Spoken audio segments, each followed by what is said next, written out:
joining us. It's our last panel of the evening, our technology and math panel.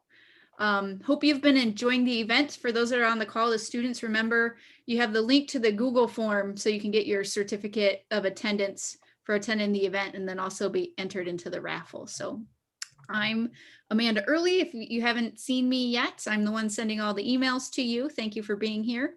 And again, don't forget to fill out your Google form before you leave the event so you can get that information. So I can get that information and get you entered into the drawing. So with that, I'm going to turn it over to our moderators for this evening. So we have Sue Sanders and Nikki. And Nikki, I just completely blanked on your last name and I'm very sorry. It's okay, Maestrick. Thank you.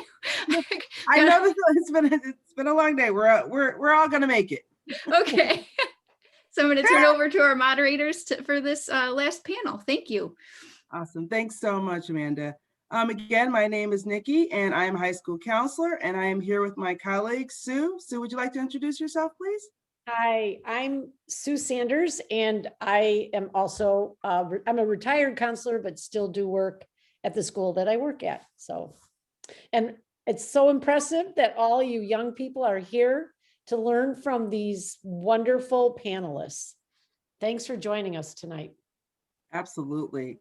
And now we're going to have the panelists briefly introduce themselves by giving us their names, title, and where they work.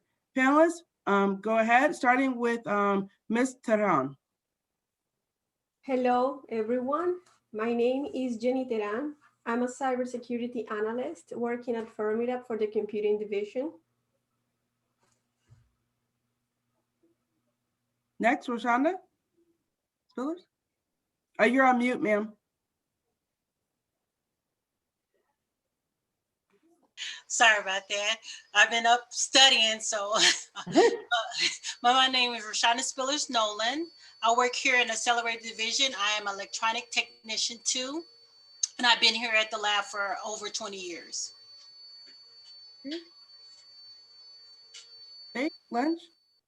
Oh, okay. So I'm an engineer at CMC Materials. I've been with the company for about 3 years.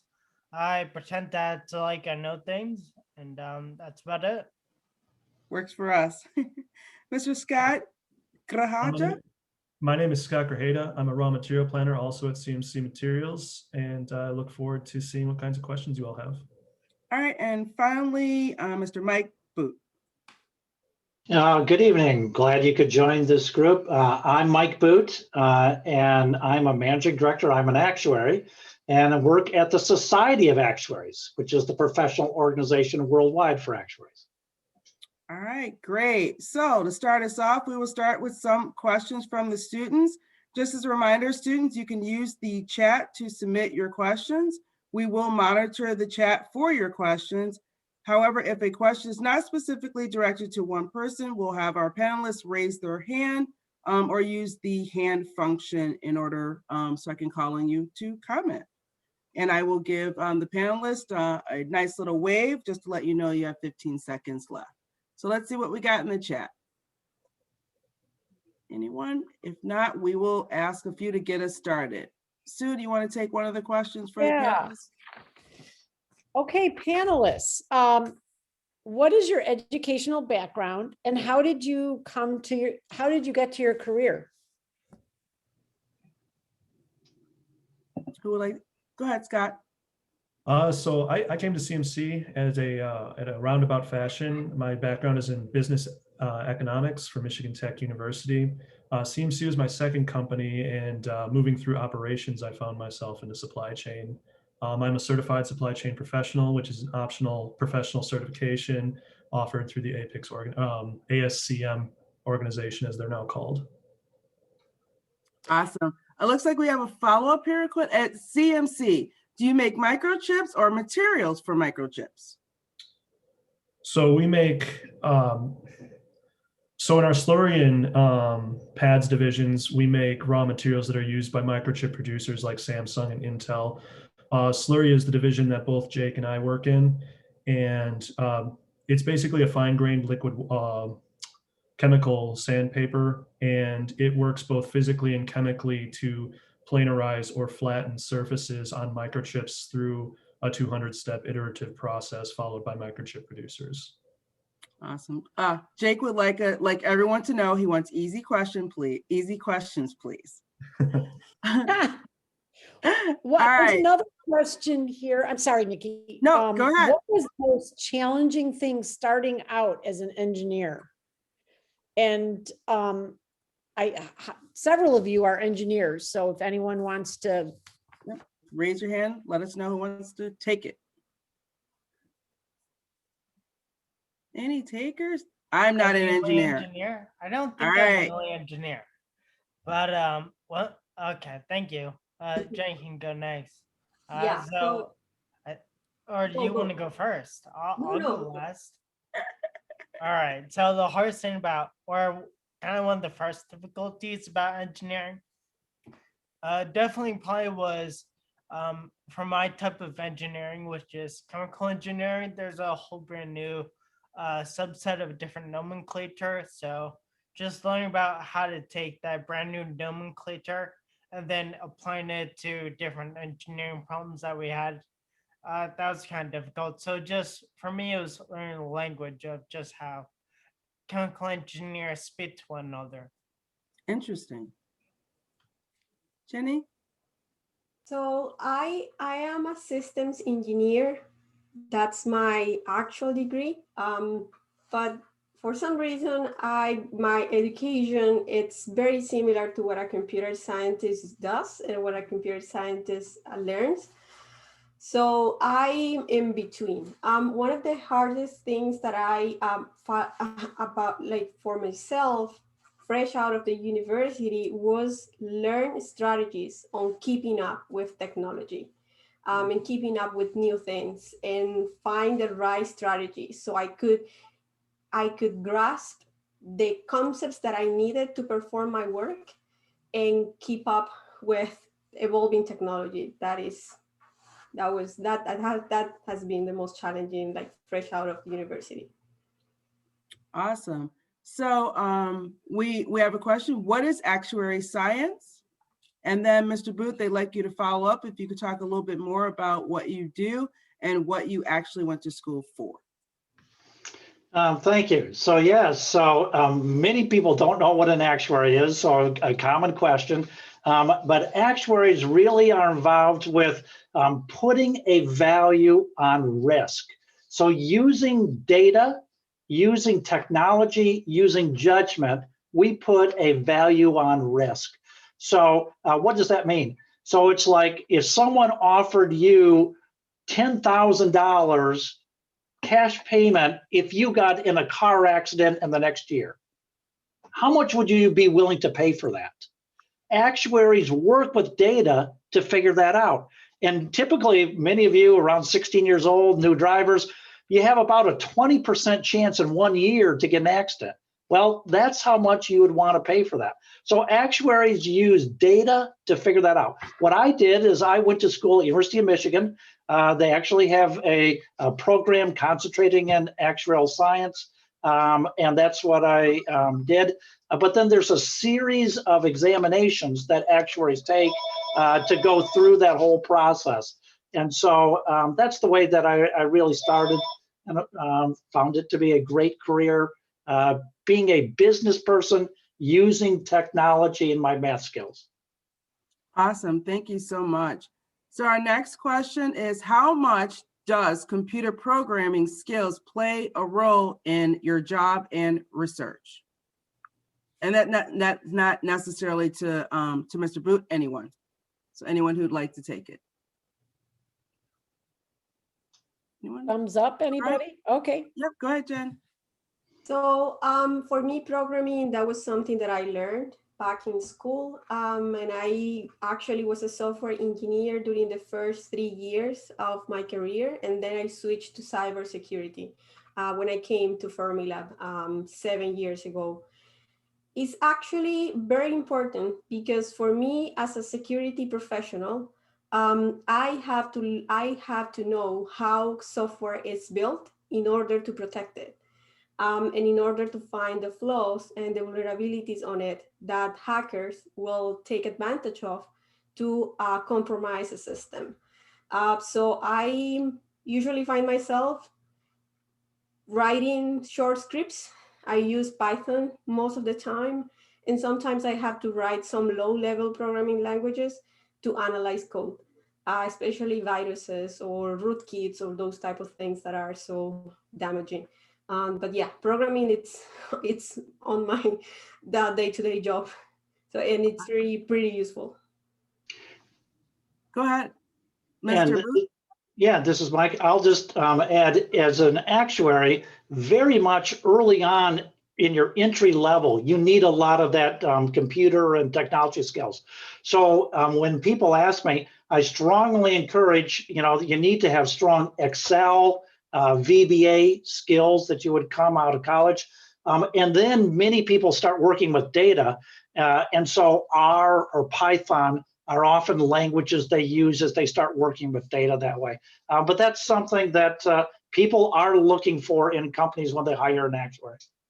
Awesome. Roshanda, I know you had your hand up, and when you're done answering that question, we've heard that you have a very cool job. So if you could describe what you do as a technician at the lab as a follow-up, please. One of the things I could tie it all together. As a technician at the lab, I work on the power supplies, and with the power supplies, we have PLC panels. So you would need your computer programming skills to be able to program those PLCs, to be able to talk to the controls, to be able to know if the power supplies are working, if the safety systems are on. So that's what we use our computer skills as. And when I first came to Fermilab, I worked in the quench protection system, and that was one of the systems that if you went to one of the other panel where they went into the ring, the main injector, they was talking about how cooling the magnet off. My system would detect if the magnets were heating up, and if they were, it would disperse the energy throughout the magnet, so the magnet would burn up. So That's cool. Ooh, combustion. That's always fun. Scott, go ahead. I wanted to get back to the programming. I'm sorry, the Yes, please do. programming skills role. Thank you. Often when people are talking about supply chain, they think of transportation and warehousing. Supply chain is more broadly product design all the way to getting products into the hands of end consumers. And the step of that is often overlooked in companies because it's kind of an invisible process is the actual transportation and warehousing piece, because most people who work for a company don't see those operations, and so they're usually the last to be made efficient. But you can generate a lot of value in your logistics and warehousing operations while performing data analysis, such as strategically positioning your warehouses, determining your trucking routes so you can hit the most stops at a time. UPS did something very clever about, I want to say it was 15 or 20 years ago now, where they tried out having all of their drivers make right turns as much as possible and minimizing left turns. And it saved them billions of dollars over a 10 or 15-year period. So when talking about data research and stuff like that, it does apply to some of the other operations that aren't thought of as technical types of operations, such as transportation, warehousing, production lines, all of those things. There are places where you can add value to your company and be incredibly sought after as a professional. Awesome. All right, so I'm looking to check. Oh, so wanted to follow, what role does mathematics play in your individual careers, if so? Who would like to take that one? Go ahead, Jeny. So for me, math has been always important since I was in high school. Actually, I like math a lot. But when I got to my, when I was earning my bachelor degree, I found that it's a very, very cool area in computer science called cryptography. Cryptography, it's actually what enables most of the things we do now in a secure way. And cryptography is math. It's heavily based on math. So there are tons of cool math functions that are based on prime numbers, and those are the things we use to make things secure, to transfer credit cards across the internet, or to transfer secure files, files in a secure way. And I find it so cool that any development of prime numbers factorization is actually a national security agency matter in the United States. So it's one of the things. And so I don't do cryptography, but it's math. It's actually a great enabler of security on the internet. Awesome. So I'm not sure if anyone was, oh, go ahead, Mike.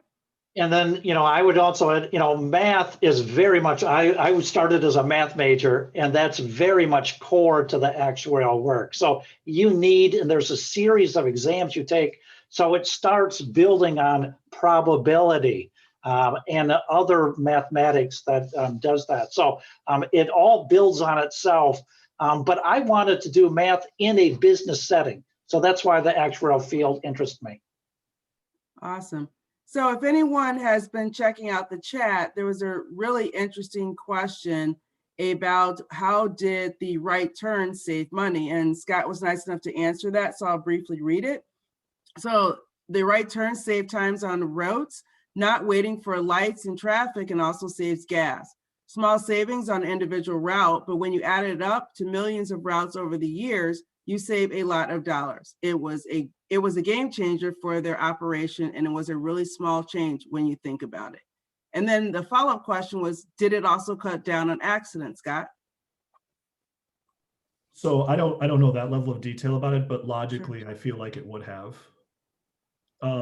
Drivers, excuse me, drivers not trying to make it into small portions of traffic. They actually covered it on a podcast called Business Wars. They covered it in a small snippet. That was a change that they made, I want to say, in the early 2000s. I do kind of remember hearing this. We have a question for Mr. Lynch. So can you tell us a little bit more? Jake, don't get so mad. It's fine. We're going to be fine. I'm going to protect you here. So tell us a little bit more about what you do. Okay, so as a engineer at TMC, essentially what I do is I scale up what the formulation scientists put together for customers. So they might do 1 key to 10 key samples. My job is to take that formula that is 1 to 10 keys and scale it up to like 10,000 keys. So that's kind of what I do. I take the small things and make them big things. I'm kind of when you look at people who make pizzas, who probably my job would be making sure that people get pizzas all around the world instead of just making one pizza for one person. I mass produce it. So that's my answer of what I do. Awesome. Scott, go ahead. Hey, Jake, what kind of challenges do you run into when you're scaling from something small like a 10 key sample to, a 5,000 gallon tank? Like it's not as simple as just, maintaining the ratios, right? You have to make some small changes to the formulation at batch size. Yeah, so some raw material concerns definitely pop up about are we going to use one supplier who uses a certain type of chemical, or should we use a different supplier who might have the same chemical but is more pure? It becomes definitely very important in our industry, not just for getting the customer the most amount of material, but also getting the customer the most amount of material at the highest quality possible. Awesome. Great. So I know we definitely have some high school kids that would be really interested in this question.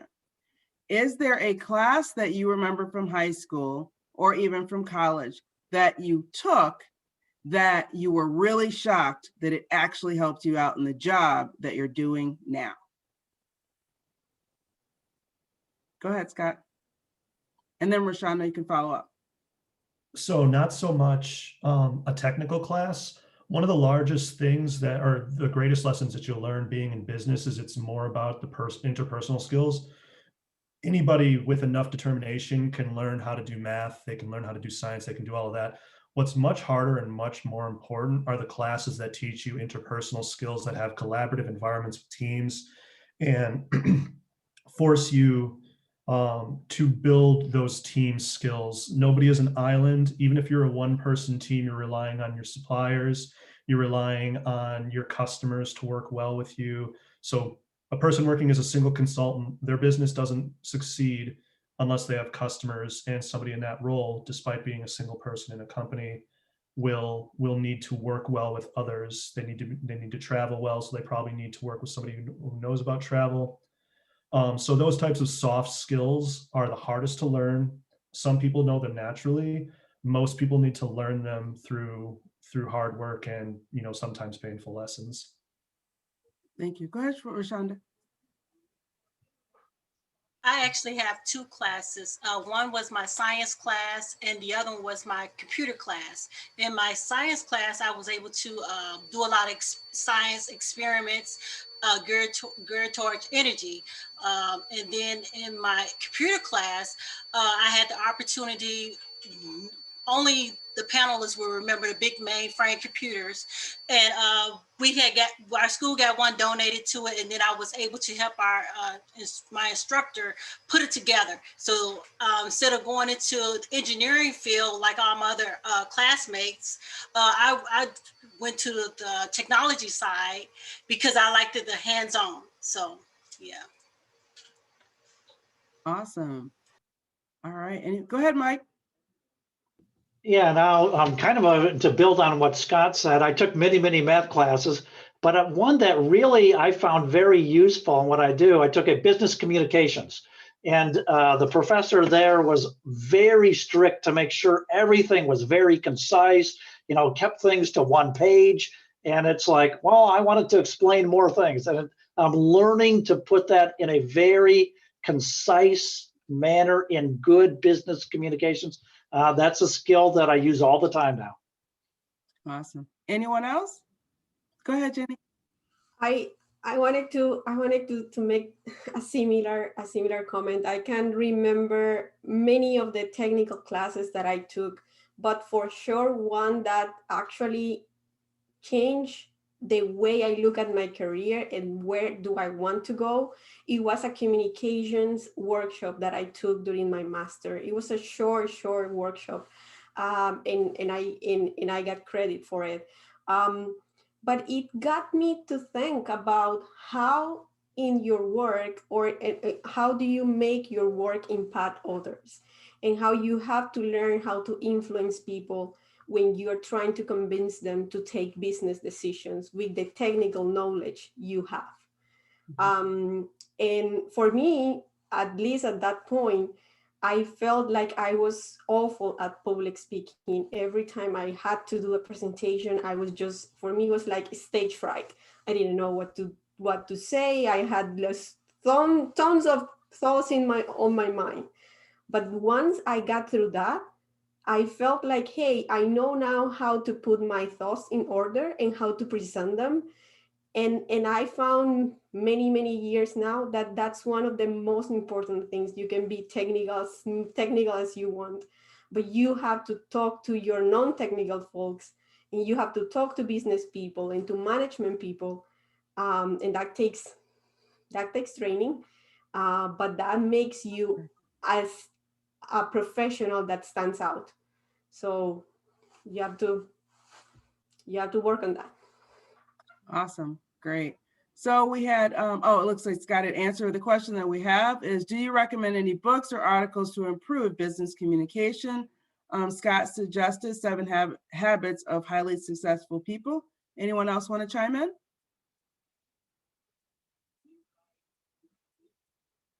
Anyone? There is a book called How to Talk Like a Tech Talk. I can run to my bookcase. Talk Like Tech. Yeah, that's a pretty good one. Oh, go ahead, Scott. Another book that I would recommend that our Slurry division head had us read about it 18 months ago. It's called the 12-step year. And the overall concept isn't so much about communication, it's more about goal management. But they talk about the idea of accountability and how somebody will often say accountability is something that you try to place on other people, like you need to hold person A accountable. I really like the way that they approach it, where accountability is a personal, individual thing. You can hold people to consequence, but the only person who can hold yourself accountable is yourself.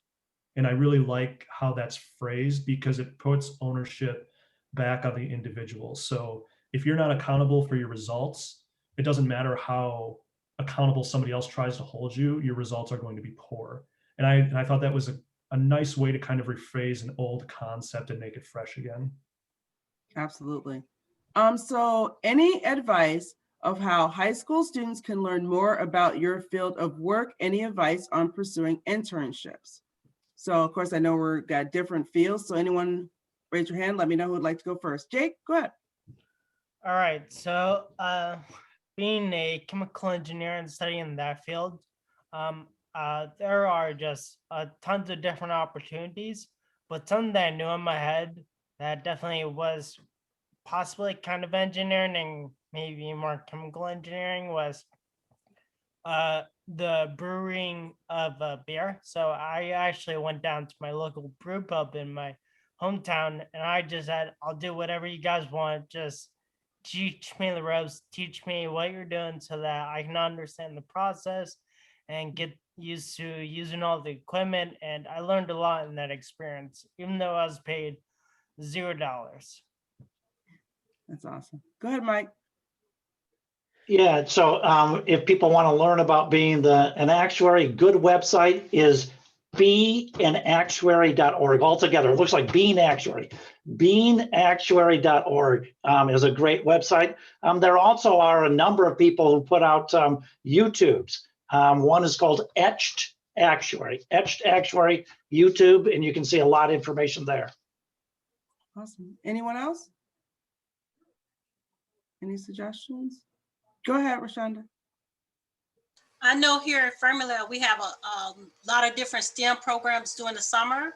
So you can go on our website and sign up for some of the different STEM programs. And I know a lot of students could go from high school all the way up until they graduate from college. Awesome. Anyone else in our last minute here? All right. Thank you so much to our panelists for joining us. Yay. Awesome job. Thank you so much for just an awesome wealth of knowledge for those of us who understand and those of us who are learning. So thank you so much for that information. And thank you so much, students, for joining us today. I did see someone mention, hope we're in person. Yes, hopefully this time next year, we'll be able to see everyone in person. So again, everyone be safe and have a great night. This ends our discussion for the evening. Thank you.